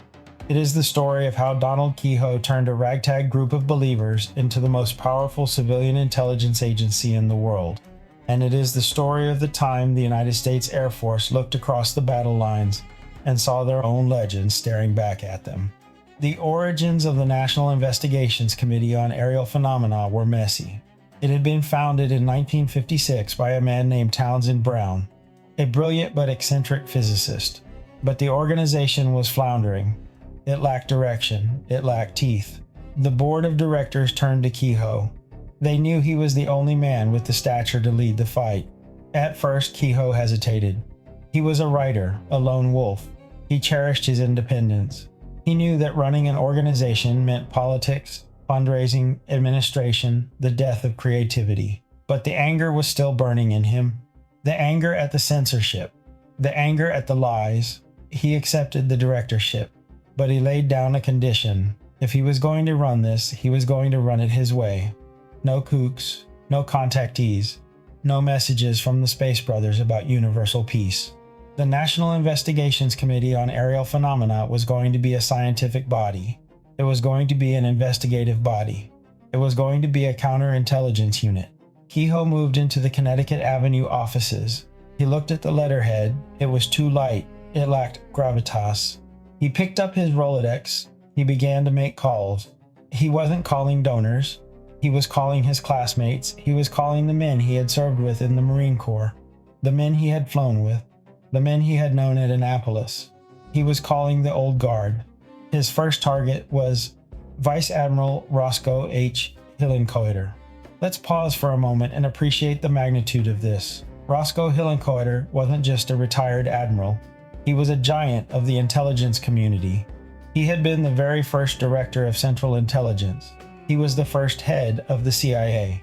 He was the man who had built the modern American spy apparatus. And he was Donald Keyhoe's classmate from the Naval Academy class of 1919. Keyhoe went to him. He laid out the evidence. He showed him the radar reports from the Washington flap. He showed him the pilot testimonies. He showed him the censorship orders. He asked his old friend, "Roscoe, is this the country we fought for, where pilots are gagged and the public is gaslighted?" Hillenkoetter looked at the files. He knew the system. He knew how secrets were kept, and he knew that what Keyhoe was showing him was not a weather anomaly. He said yes. The first director of the CIA joined the board of governors of a UFO organization. Think about the shockwave that sent through Washington. This wasn't a sci-fi writer. This was the man who used to brief the president on the Soviet nuclear program. And Hillenkoetter didn't just lend his name. He spoke. In a statement that the National Investigations Committee on Aerial Phenomena blasted to every newspaper in the country, Hillenkoetter declared, "Behind the scenes, high-ranking Air Force officers are soberly concerned about the UFOs, but through official secrecy and ridicule, many citizens are led to believe the unknown flying objects are nonsense." It was a declaration of war from the highest possible level. But Keyhoe didn't stop there. He called Rear Admiral Delmer S. Farney. Farney wasn't an intelligence spook. He was an engineer. He was known as the father of guided missiles. He was the Navy's top expert on rocketry and propulsion. If anyone could look at a UFO report and tell you if it was a secret American weapon, it was Delmer Farney. Keyhoe showed him the data on the speeds and maneuvers, the 90-degree turns at Mach 5, the silent hovering. Farney looked at the physics. He looked at the G-forces. "No," Farney said, "we can't do that. The Russians can't do that. Nobody on Earth can do that." Farney joined the board. He went public. He stated, "Reliable reports indicate there are objects coming into our atmosphere at very high speeds and controlled by thinking intelligences. Thinking intelligences, not weather, not balloons." Keyhoe kept dialing. He recruited General Albert Cody Wedemeyer, a legendary Army strategist. He recruited Colonel Joseph Bryan, a master of psychological warfare. By the time Keyhoe was done, the National Investigations Committee on Aerial Phenomena Board of Governors looked like a meeting of the Joint Chiefs of Staff. This was Keyhoe's masterstroke. He had weaponized credibility. When the Air Force tried to dismiss the National Investigations Committee on Aerial Phenomena as a saucer club, they had to dismiss their own heroes. They had to call the former head of the CIA a crackpot. They had to call the father of guided missiles a fool. They couldn't do it. The National Investigations Committee on Aerial Phenomena became bulletproof. With the shadow cabinet in place, Keyhoe turned his attention to the ground game. He organized them like a military unit. He set up subcommittees. He appointed regional investigators. He created an early warning system. When a sighting occurred, say in a cornfield in Iowa, the National Investigations Committee on Aerial Phenomena often knew about it before the Air Force did. Keyhoe had members in police departments, in newsrooms, in control towers. The moment a report came in, an investigator was dispatched. They carried official-looking ID cards. They carried Geiger counters. They carried cameras. They interviewed witnesses while the memory was fresh, before the Air Force Project Blue Book officers could arrive to intimidate them or plant the swamp gas explanation. They filled out detailed multi-page forms. They drew diagrams. They collected soil samples. And they sent it all to Connecticut Avenue. The National Investigations Committee on Aerial Phenomena office became a clearinghouse for the unexplained. The files grew thick. Filing cabinets lined the hallways. Keyhoe sat in the center of it all, the spider in the web. He read every report. He connected the dots. He began to see patterns that the Air Force was missing or ignoring. He saw the electromagnetic effect, car engines dying when a UFO passed overhead, headlights fading, radios going static. He saw the correlation with power grids, the sightings over the high-tension lines in the Northeast blackout. He saw the interest in water reservoirs, in nuclear sites. He wasn't just collecting ghost stories. He was compiling technical intelligence on an advanced aerospace platform operating within U.S. borders. One of the most dramatic cases investigated during this period occurred in November 1957 in Levelland, Texas. It was a series of sightings that would become a classic. On the night of November 2nd, the police station in Levelland began to receive panicked calls. Motorists driving on the highways outside of town were reporting a terrifying experience. They would see a large, glowing, egg-shaped object sitting on the road or hovering just above it. And as they approached, their car engines would die. Their lights would go out. They were trapped in the dark with a glowing monster. When the object rose up and flew away, the lights would come back on. The engines would restart. This wasn't just a light in the sky. This was a physical interaction. This was technology affecting technology.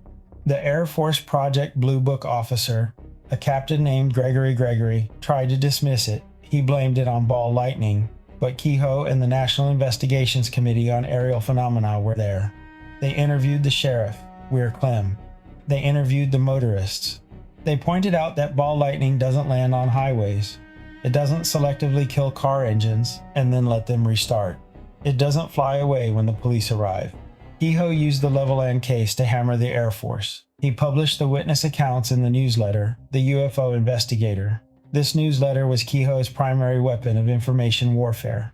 It was sent to members, to the press, and crucially, to every member of Congress. It was a tabloid of truth. It featured headlines like Air Force censorship exposed and pilots reveal chases. It bypassed the mainstream media filters. It went directly to the people. And the people responded.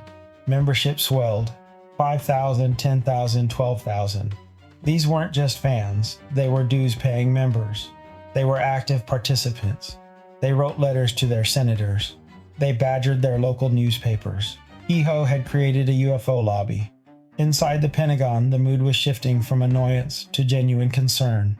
The silence group, that shadowy cabal Keyhoe railed against, was realizing that they had a serious problem.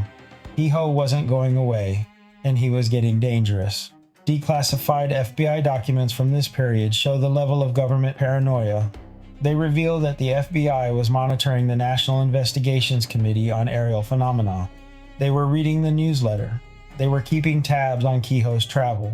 They labeled him a flamboyant writer and an irresponsible agitator, but they couldn't touch him. He was too high profile, and he had too many friends in high places.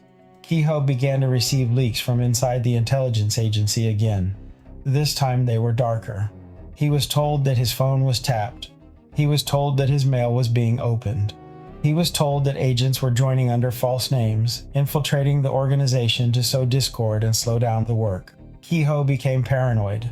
He started using code words. He held sensitive meetings in parks, away from the office. But he didn't stop. By 1958, Keyhoe felt he had enough ammunition for the kill shot.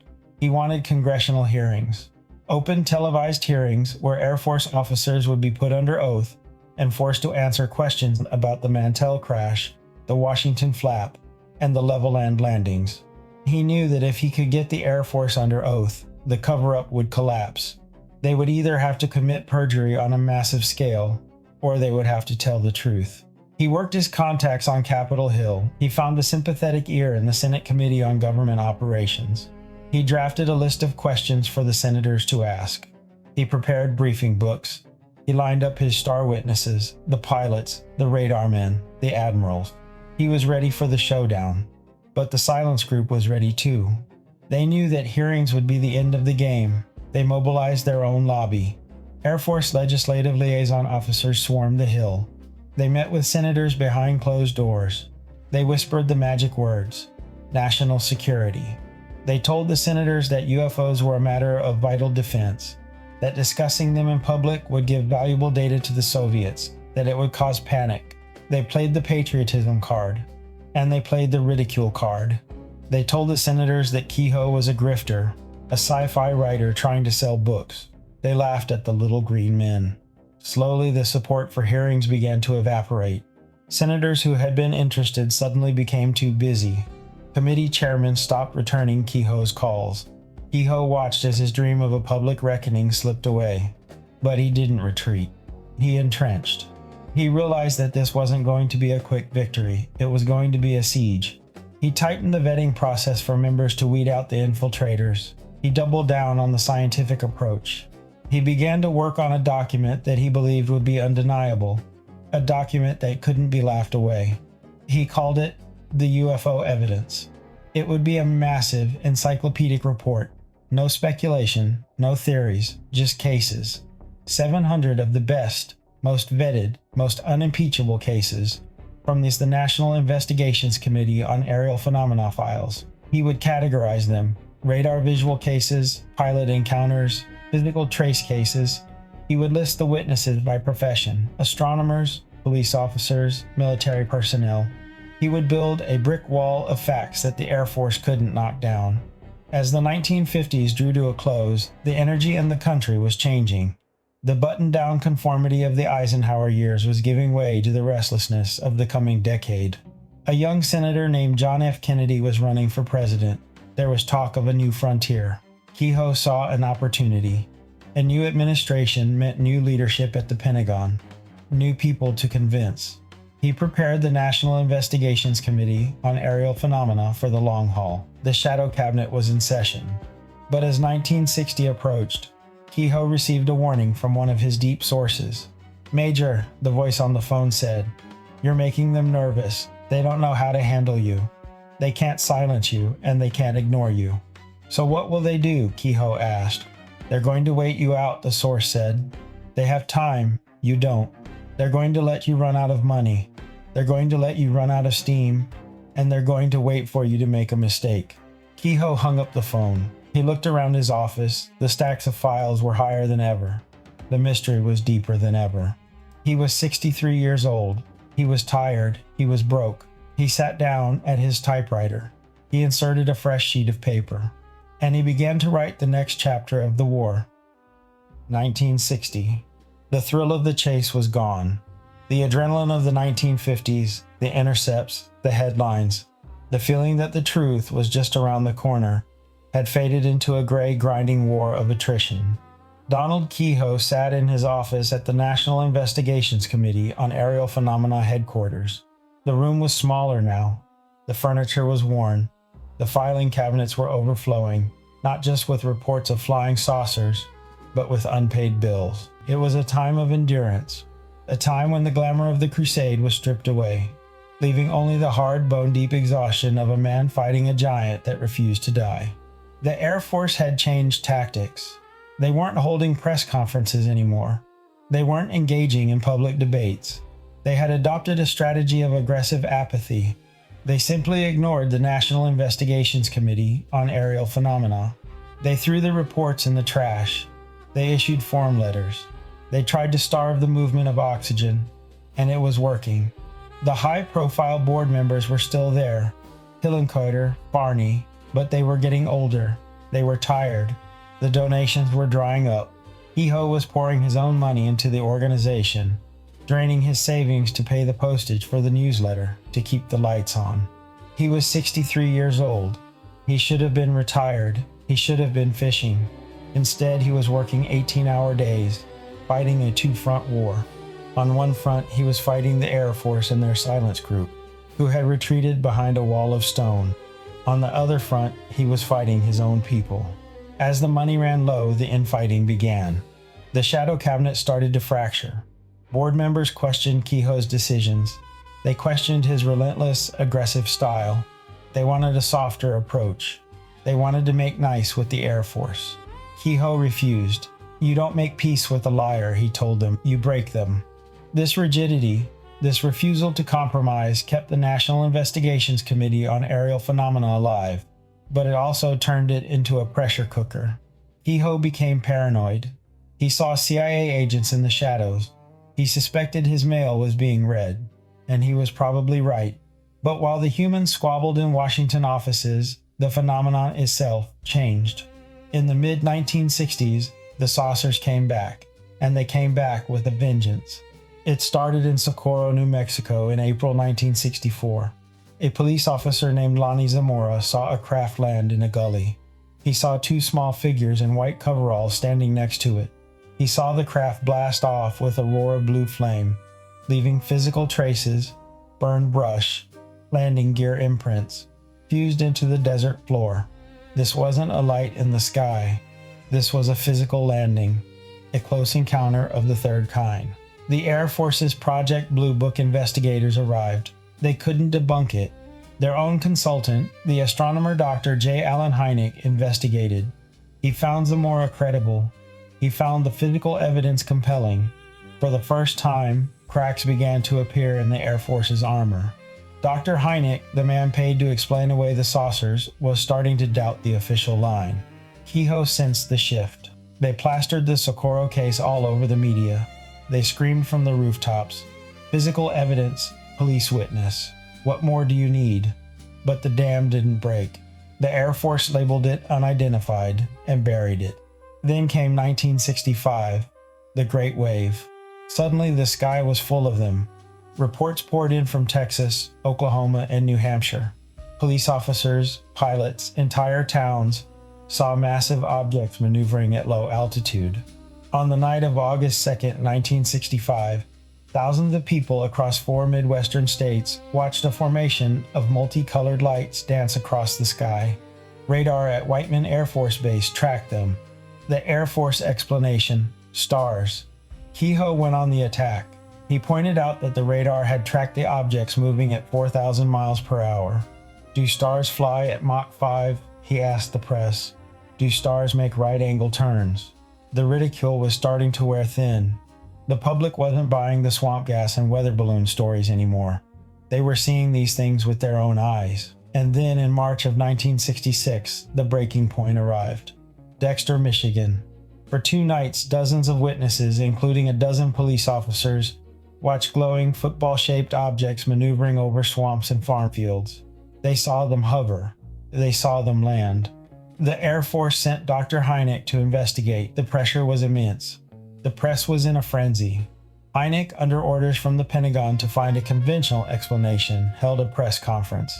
He was tired, he was frustrated, and he uttered a phrase that would become infamous. He suggested that the light might have been caused by decaying vegetation spontaneously combusting. Swamp gas. The reaction was nuclear. Michigan Congressman and future President Gerald Ford was furious. He demanded a congressional investigation. The press mocked the Air Force mercilessly. Swamp gas became a national punchline. Keyhoe saw his opening. This was it, the moment he had been waiting for since 1949. The Air Force had overplayed its hand. They had insulted the intelligence of the American people one too many times. They bombarded Congress with letters. They sent dossiers to Gerald Ford. They activated their entire network. Keyhoe went on television. He looked into the camera, his face lined with age, but his eyes burning with the old fire. The Air Force has lied to you, he said. They have insulted you, and now they are trapped. And he was right. The Air Force realized they had lost the public relations war. They couldn't keep debunking. They couldn't keep silencing. The ridicule strategy had backfired. They needed an exit strategy. They needed a way to get out of the UFO business without admitting they had been lying for 20 years. So they made an offer. They announced that they would fund a completely independent, university-based scientific study of the UFO phenomenon. No military control, no secrecy, just pure science. They would pay the University of Colorado hundreds of thousands of dollars to settle the question once and for all. Keyhoe sat in his office on Connecticut Avenue. He held the press release in his hand. It was everything he had fought for. It was the victory he had dreamed of since the Mantell crash. An independent scientific study. But as he looked at the paper, he felt a cold chill. He remembered the words of his source years ago. They're going to wait for you to make a mistake. Was this the victory, or was it the trap? Keyhoe looked at his weary staff. He looked at the empty bank accounts. He knew they couldn't keep fighting the war of attrition. They needed a win. He made a decision. He would support the study. He would trust the scientists. He picked up the phone and called the University of Colorado. "This is Major Donald Keyhoe," he said. "We're ready to help." But even as he said the words, the old Marine instinct was screaming in the back of his mind. "Watch your six, Major." 1966. The University of Colorado, Boulder. Nestled against the foothills of the Rocky Mountains, it was a fortress of academia, a place of reason, of logic, of empirical truth. It was here that the United States Air Force decided to build its final weapon against the flying saucer. They didn't build a laser, they didn't build a missile, they built a committee. It was called the Scientific Study of Unidentified Flying Objects, but history knows it by the name of the man who led it, the Condon Committee. Donald Keyhoe wanted to believe. He was desperate to believe. For nearly 20 years, he had been shouting into the wind that if only real scientists, unbiased scientists, could look at the data, they would see what he saw. They would see the patterns. They would see the proof. When the study was announced, Keyhoe threw the full weight of the National Investigations Committee on Aerial Phenomena behind it. He handed over the crown jewels, the case files, the best sighting reports, the radar data, the pilot testimonies. Thousands of documents that had been painstakingly gathered for a decade were boxed up and shipped to Boulder. He told his members, "This is it. This is the turning point." But in Boulder, the script had already been written. The man chosen to lead the study was Dr. Edward U. Condon. He was a giant of American physics, a former head of the National Bureau of Standards, a man who had worked on the Manhattan Project. He was brilliant, charismatic, and jovial. He was also, Keyhoe would soon discover, utterly arrogant. From the very first days of the project, Condon made his feelings clear. He told reporters that he thought the whole subject was nonsense. He told jokes about little green men at faculty dinners. He treated the assignment not as a scientific inquiry, but as a public service duty to clean up a mess caused by gullible people. Keyhoe heard the rumors. He heard that Condon wasn't even reading the files. He heard that the investigators were focusing on the psychology of the witnesses, implying they were crazy rather than the physics of the objects. But Keyhoe held his fire. He couldn't afford to attack the study yet. He had to give science a chance. Then in July 1967, a bomb went off. But it didn't explode in the sky. It exploded in a filing cabinet. A researcher on the committee, a man sympathetic to the idea that UFOs might be real, found a memo. It was a short inter-office memorandum written by Robert Lowe, the project coordinator, back in 1966, before the university had even accepted the Air Force contract. It was titled, "Some Thoughts on the UFO Project." In ufology lore, it is known simply as the Trick Memo. In it, Lowe outlined the problem. How could a prestigious university take money to study flying saucers without looking ridiculous? If they concluded there was nothing to it, the believers would say they were closed-minded. If they concluded it was real, the scientific community would laugh at them. Lowe proposed a solution, a trick. He wrote, "The trick would be, I think, to describe the project so that, to the public, it would appear a totally objective study, but to the scientific community would present the image of a group of non-believers trying their best to be objective, but having an almost zero expectation of finding a saucer." Read that again. almost zero expectation of finding a saucer. Before the first witness was interviewed, before the first file was opened, the fix was in. The study wasn't an investigation, it was a performance. It was a play acting out objectivity while guaranteeing a negative result. The memo was leaked to Keyhoe. He sat in his office reading the words of Robert Lowe. He felt the blood drain from his face. It was the betrayal of everything he stood for. He had trusted these men. He had given them his life's work, and they were laughing at him. They were plotting to use his own data to bury the truth forever. Keyhoe faced a terrible choice. If he released the memo, he would destroy the study. He would burn the bridge to the scientific establishment. He would be accused of sabotaging the investigation because he was afraid of the results. But if he stayed silent, he would be complicit in the lie. Keyhoe was a Marine. He didn't hide from a fight. In early 1968, the National Investigations Committee on Aerial Phenomena went nuclear. Keyhoe held a press conference. He released the trick memo to the world. He denounced the Condon Committee as a sham, a fraud, and a waste of taxpayer money. He formally severed ties with the University of Colorado. He demanded that Condon be fired. It was a bold move, but it was a fatal one. The establishment circled the wagons. The Air Force stood by Condon. The scientific community, protecting one of their own, attacked Keyhoe. They called him a fanatic, a conspiracy theorist who couldn't handle scrutiny. The National Investigations Committee on Aerial Phenomena began to fracture. The shadow cabinet, the admirals and generals on the board, were horrified. They had signed up for a respectable scientific inquiry, not a street brawl with a university. They blamed Keyhoe. They said he was too emotional, too aggressive. Keyhoe stood his ground. They are lying.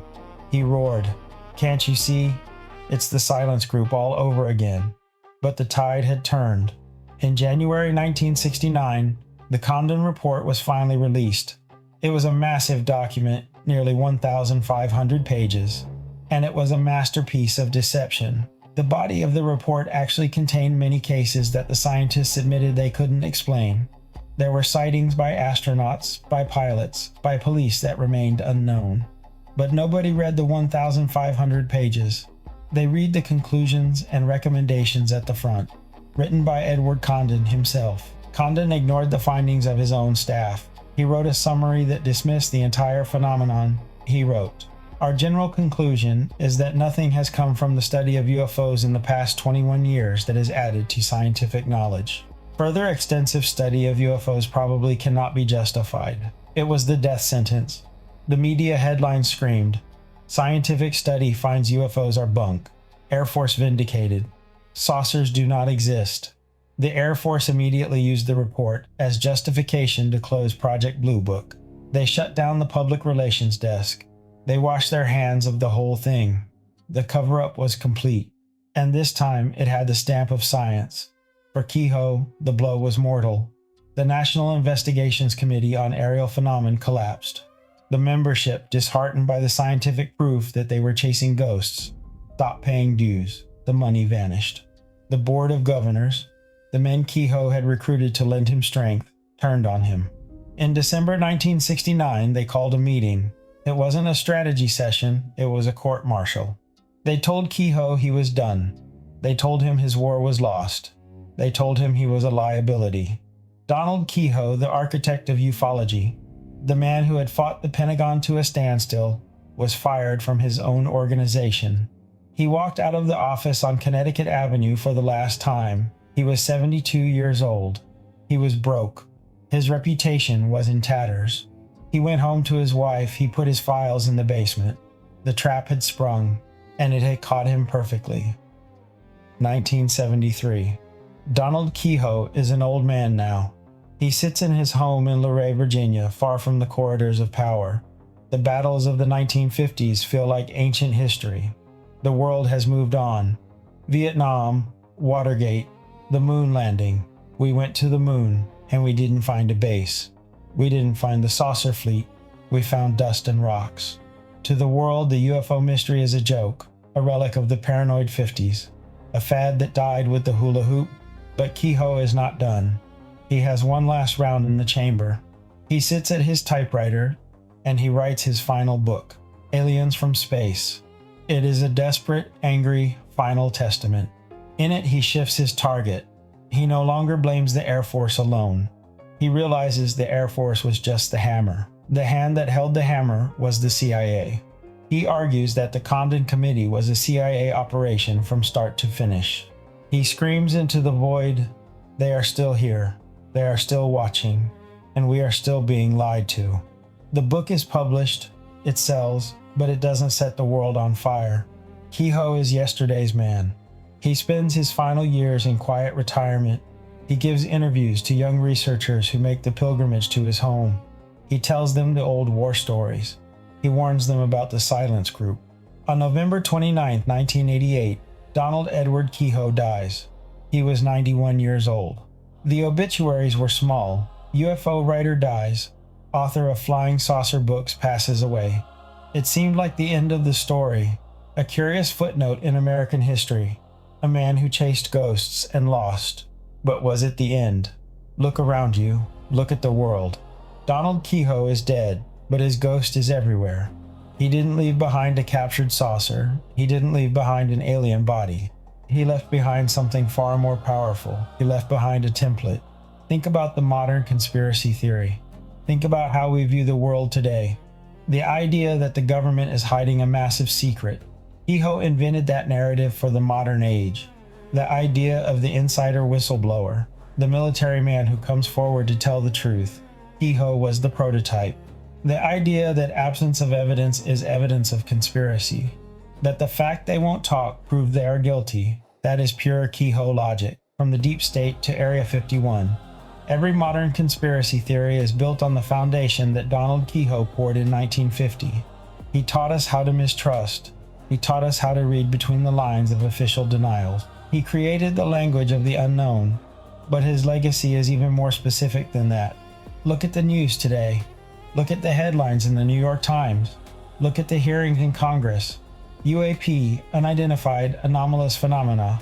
We don't call them flying saucers anymore, but they are back. In 2017, the New York Times broke a story about a secret Pentagon program investigating UFOs. They released videos. Gimbal, go fast, tic-tac. Videos taken by Navy pilots showing objects that defy physics. Sound familiar? Pilots seeing metallic objects, radar tracking impossible speeds. The Pentagon admitting they don't know what they are. It is the Washington flap all over again. It is the Mantell case in high definition. And look at the people coming forward. Luis Elizondo, a former intelligence officer. David Grush, a former intelligence officer. Christopher Mellon, a former Deputy Assistant Secretary of Defense.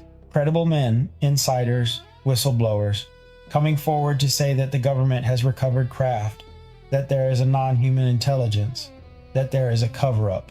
They are the spiritual grandsons of Donald Keyhoe. They are using his playbook. They are fighting his war. 70 years later, we are having the exact same conversation that Keyhoe started in True Magazine. Are they real? Is the government lying? Are we alone? Donald Keyhoe didn't win his war. He didn't get the disclosure he dreamed of, but he won the future. He shaped the way we look at the sky. He planted a seed of doubt that grew into a forest. He taught us that the authorities don't own the truth. He taught us that reality is negotiable. And he taught us that sometimes the most patriotic thing a citizen can do is stand up and say, I don't believe you. So, as we close the file on Major Keyhoe, tonight go outside, find a quiet spot, and look up. Look past the streetlights. Look past the airplanes. Look into the dark, silent ocean of stars above your head. Somewhere in the darkness, something is looking back. As we step back from the crossroads, remember the story doesn't end here, because this is just the beginning, searching for the knowledge and wisdom to unravel the mysteries of our universe. Unexplained sightings, spirits, and science. They are all connected in the grand tapestry of life. So remember, keep pulling at the threads, because this has been Crossroads of the Veil.